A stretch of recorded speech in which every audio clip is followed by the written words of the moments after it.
Has Rachel Reeves just ensured an acceleration in the exodus of Brits to Dubai? I think she probably has, given the measures that were announced in her budget yesterday. But before we get into the details of that, can we talk about the shambles that was the OBR, the Office for Budget Responsibility, accidentally hitting post early? Yes, the UK's fiscal outlook was accidentally leaked before Reeves got up to deliver the budget. That understandably caused some swings in financial markets, but perhaps most crucially, it gave Kemi Badenoch and the Conservatives a real head start in terms of being able to prepare their response to whatever was then announced in the budget.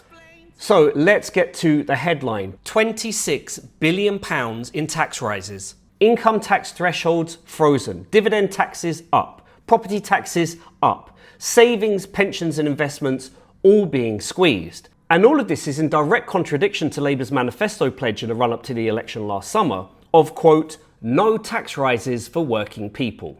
All of our plans are fully costed and fully funded. And that means no tax rises for working people. We're not going to be raising tax on working people. Labour will not be putting up taxes on working people. The net result of this is that by 2030, the tax burden is set to hit 38% of national income. That will be a post-war high. And ultimately, when you suffocate ambition, savings and investments, those who can, leave. A recent survey by Rathbones found Dubai is now the second most popular destination for Brits thinking of relocating.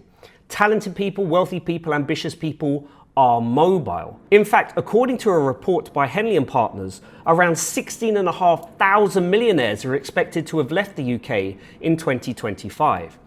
And this doesn't even take into consideration things that aren't to do with tax, such as the better weather and the safer environment that Dubai offers. With that being said, you are really starting to feel the influx of people here in the traffic. But I'm not going to get into that. That's for another video. But isn't it odd just how quickly things can change? The scale of Labour's sweeping victory in the election last year had a lot of people saying the Tories are going to be out of power for a generation. This is what they get for 14 years of austerity. Well, just less than 18 months into this Labour government, would they win an election if one was held tomorrow? The latest YouGov polling suggests Reform would be comfortably ahead of them. But how do you feel? Are you a Brit that's had enough of things back home in the UK? Are you looking at Dubai, or anywhere else for that matter, as a potential relocation destination? Or are you happy to accept these tax increases? Let me know in the comments, and I'll see you next time.